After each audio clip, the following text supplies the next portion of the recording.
Voilà, bonsoir à tous. Voilà, je vous propose ce soir un temps de partage au travers voilà, un petit diaporama. Et on va réfléchir ce soir sur Esdras, et notamment sur la prière d'Esdras, cette prière qu'on le trouve dans la Bible au chapitre 9 du livre d'Esdras.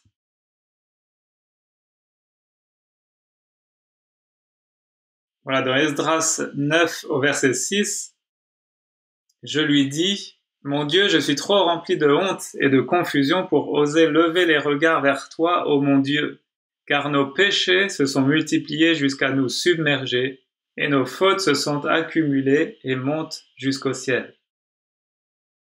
Et au verset 15, Éternel, Dieu d'Israël, tu es juste et tu as laissé subsister un reste de notre peuple jusqu'à ce jour.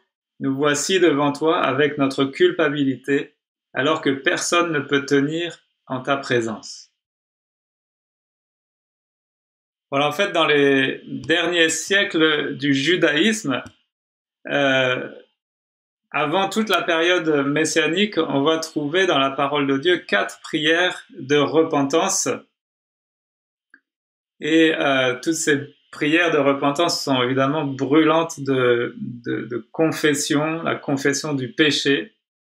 Donc 4 prières, et ce soir donc on va regarder plus précisément une, mais je voudrais brosser rapidement ces 4 prières. Donc on trouve la prière d'Esdras dans Esdras au chapitre 9, et c'est ce qu'on va voir tout à l'heure. On trouve également la prière de Néhémie, aussi au chapitre 9. Encore une prière de repentance. On trouve aussi la prière des survivants de Sion, qu'on trouve dans le livre du prophète Ésaïe au chapitre 63 à 65. Et puis la prière de Daniel aussi dans le chapitre 9. Donc on verra ces différentes prières, mais aujourd'hui on va s'attarder à celle d'Esdras, mais survolons d'abord les caractéristiques de ces différentes prières.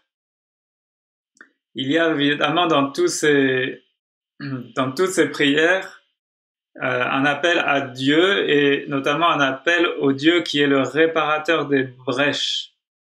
Et donc on voit dans cette prière, dans ces prières, comme une sorte d'évolution. Donc dans la prière d'Esdras, on se rend compte qu'elle est tournée vers le passé. Et elle exprime un cri d'angoisse, donc tourné vers le passé. Par exemple, au verset 15, Esdras 9, verset 15, il dit « Éternel, Dieu d'Israël, tu es juste, car nous sommes aujourd'hui un reste de réchappés. Nous voici devant toi comme des coupables, et nous ne saurions ainsi subsister devant ta face. » Donc le constat du passé, c'est que ils sont coupables, et il y a un cri là, un cri d'angoisse, un cri qui est adressé à Dieu pour être épargnés de leurs péchés. Ensuite, dans la prière de Néhémie, eh bien là, Néhémie se concentre sur la situation présente, et lui aussi il pousse un cri, mais c'est un cri d'espérance. Notamment au verset 5, il va dire « Bénissez l'Éternel ». Et donc on voit ici un cri d'espérance, mais pourquoi? Parce que c'est au nom des épreuves qu'ils ont subies. À cause de tout il rappelle toute l'histoire d'Israël, et à cause de tout ce qu'ils ont subi, il implore la grâce de Dieu, il implore sa clémence, et il y a un cri d'espérance. Il croit au Dieu qui peut intervenir. Et donc lui, il met en avant toutes les épreuves subies, là encore, dans le passé, mais aussi parce que dans le présent, ils sont dans l'esclavage. Il dit au chapitre 9, au verset 32, Néhémie, « Maintenant, ô notre Dieu, toi le Dieu grand, puissant et redoutable, toi qui es fidèle à ton alliance et qui nous conserve ta bonté, ne considère pas comme peu de choses toutes les grandes épreuves que nous avons rencontrées. Nous, nos rois, nos dirigeants, nos prêtres, nos prophètes, nos ancêtres, et tout ton peuple depuis l'époque de la domination assyrienne jusqu'à ce jour. Voilà, donc il confesse, il rebrosse toute l'histoire, il confesse le péché, mais il dit maintenant et jusqu'à ce jour, et maintenant il a de l'espoir. Voilà, au verset 36, vous pourrez relire, il dit « Aujourd'hui, nous voici esclaves sur la terre que tu as donnée à nos pères pour qu'ils jouissent de ses fruits et de ses biens. » Et donc, il soupire évidemment à être libéré de cet esclavage. Troisième prière de repentance, c'est la prière des rescapés, des survivants de Sion. Donc la prière du peuple qui est ruiné et dépossédé. Et là, donc, ce peuple-là, cette prière du peuple-là, eh bien, ils en appellent à Dieu eux aussi, mais ils en appellent à Dieu au nom de sa paternité, c'est-à-dire qu'ils vont invoquer Dieu en tant que Père dans l'Ancien Testament, parce que le fait de décrire Dieu comme le Père, c'est vraiment un des degrés de la révélation les plus hauts, et ça n'apparaît que tardivement, notamment avec Jésus, lorsqu'il nous révèle comment nous devons prier. Voici comment vous devez prier en disant « Notre Père ». Donc là, on trouve déjà ça dans l'Ancien Testament, et ici c'est dans Ésaïe, au chapitre 64, au versets 7 et 8. « Et pourtant, Éternel, toi, tu es notre Père. » Donc là, sous-entendu, le Père de la nation juive. « Tu es notre Père, nous sommes l'argile, tu es le potier qui nous a façonnés, nous sommes tous l'ouvrage que tes mains ont formé.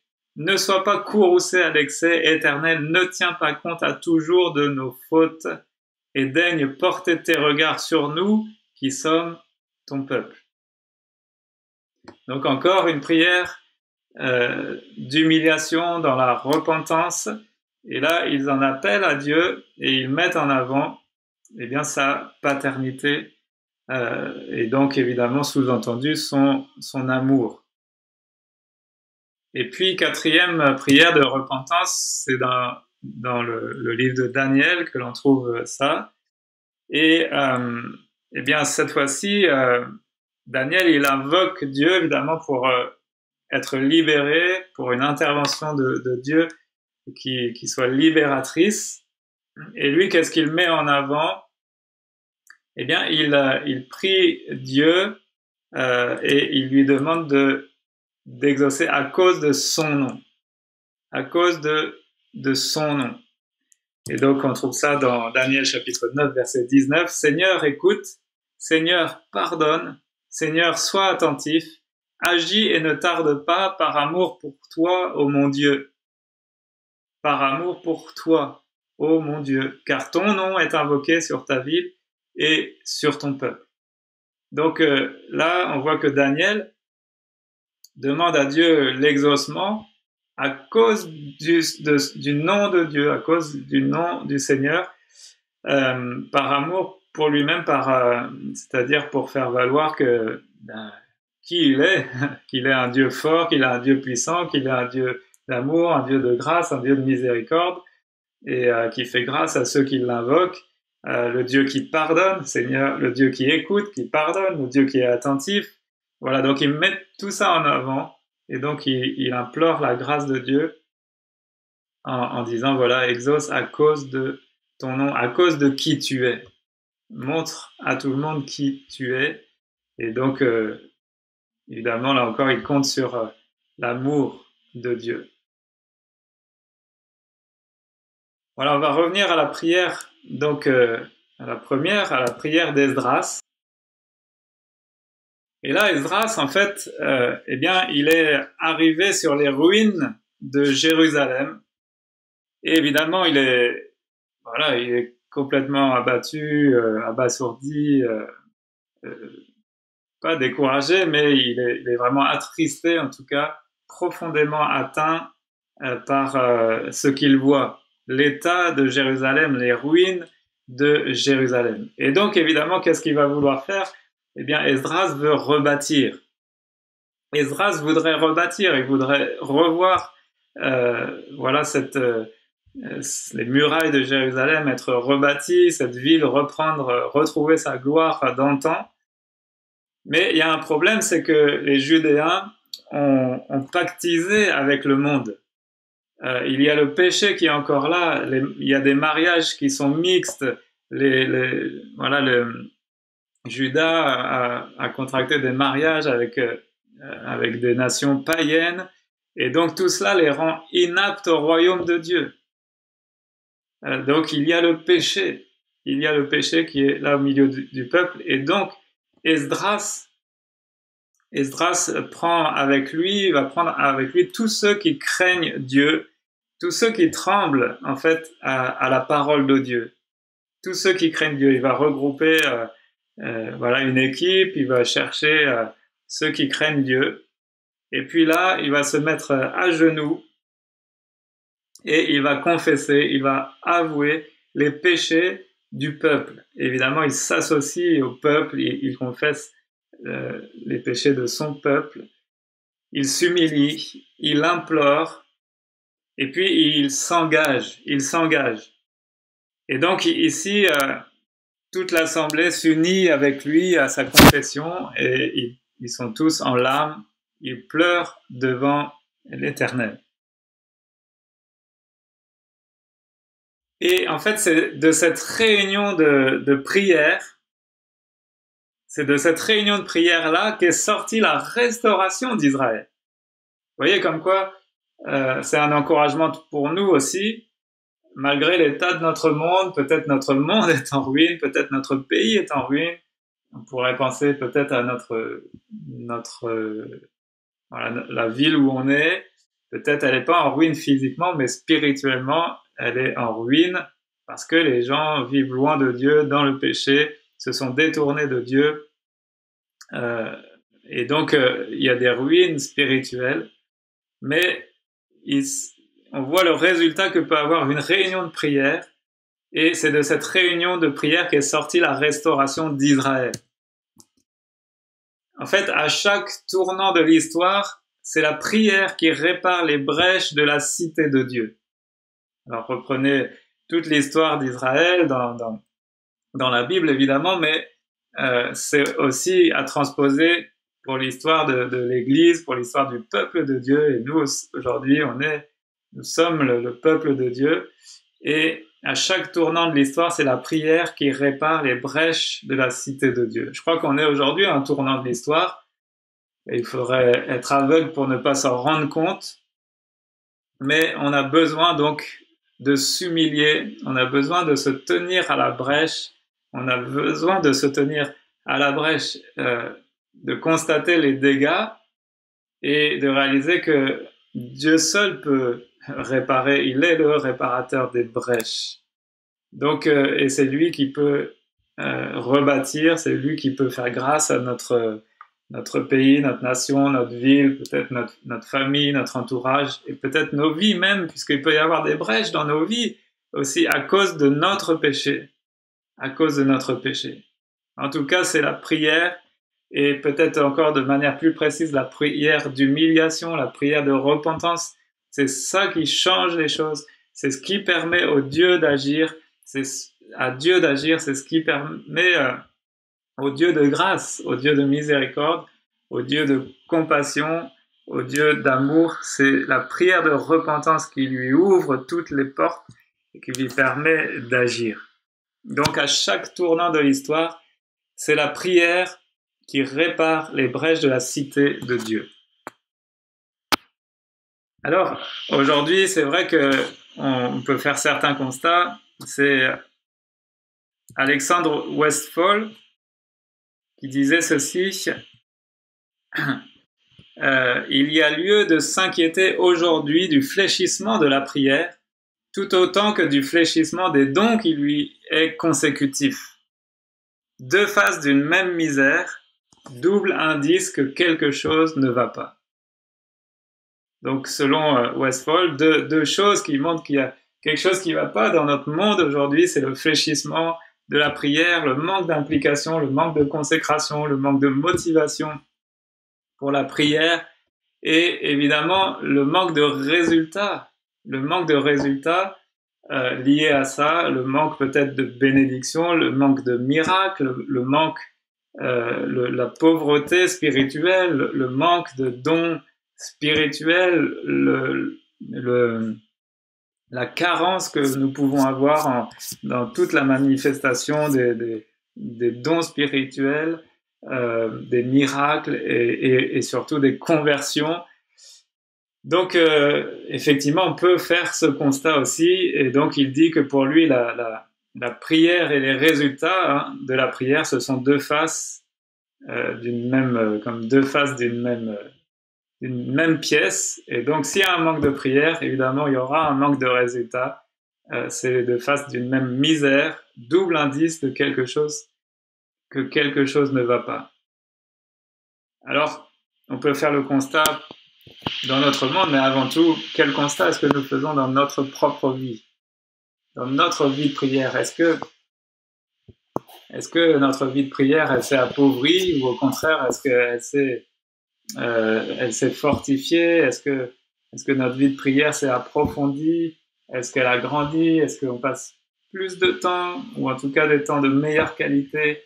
Est-ce que notre cœur est tourné vers Dieu? Est-ce qu'on passe du temps à s'humilier devant Dieu, à demander pardon, non seulement pour nos péchés, mais aussi pour le péché de nos familles, de nos proches, le péché de notre ville, là où nous sommes, là où Dieu nous a placés, le péché de notre génération, le péché de notre pays, le péché de notre monde? Est-ce que on s'associe à ce monde pécheur en disant, mais Seigneur, tu vois, nous sommes pécheurs, nous avons péché contre toi. Et même si nous, aujourd'hui, on est enfants de Dieu, on peut prier le Seigneur, on n'était pas meilleur que les autres, et Dieu nous a fait grâce. On a ouvert les yeux sur notre misère, mais nous faisions partie de ce monde pécheur, cette même société qui se détourne de Dieu. Donc, est-ce que notre vie de prière, elle est toujours voilà, en train de progresser, de grandir, d'avancer? Voilà, je voudrais vraiment vous encourager dans ce sens-là. Hein. Alors, quelqu'un a dit, ce n'est pas en repeignant la pompe qu'on augmente son volume d'eau, mais c'est en creusant la source.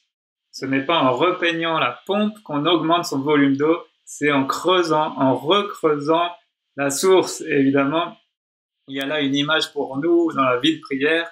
On peut avoir une belle façade, on peut avoir une apparence de la piété, mais c'est pas ça qui fait que l'eau, la bénédiction de Dieu va jaillir. Non, ce qui fait que ça va jaillir, c'est qu'il faut approfondir, creuser notre communion avec Dieu. Et c'est là qu'il y a ces fleuves d'eau vive qui vont jaillir de nos cœurs, de nos vies, la vie de l'esprit. Et donc, voilà.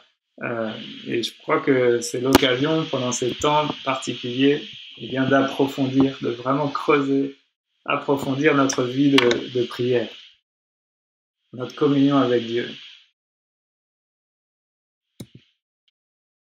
Voilà donc, pour résumer, cette pensée que je voulais partager avec vous. Donc, veillons aux sources de la vie intérieure, faisons le nécessaire pour ranimer l'ardeur de l'intercession. Veillons aux sources de la vie intérieure, faisons le nécessaire pour ranimer l'ardeur de l'intercession. Voilà, je vous invite, juste après ce message, à aller relire donc Esdras, chapitre 9. Relisez le chapitre entier et regardez comment Esdras s'est humilié, comment il s'est identifié au péché de sa génération, comment il a intercédé en faveur de son peuple, comment il a invoqué Dieu, quelles sont les choses qu'il a mis en avant. Et reprenez cette prière et faites-la vôtre, appropriez-vous cette prière. Et je vous encourage à prier de la même manière, eh bien pour notre génération, pour votre famille, pour la ville, le village où Dieu vous a placé. Voilà, donc ce que je voulais partager avec vous ce soir, Donc veillons à cette vie de prière, veillons aux sources de la vie intérieure, faisons le nécessaire pour ranimer l'ardeur de l'intercession. Voilà, c'était Franck. Voilà, je vous embrasse tous, je vous salue et voilà, prenez le temps maintenant, un temps devant Dieu, lisez Esdras chapitre 9, allez-y, faites-le et tenez-vous à la brèche. Voilà, au revoir tout le monde.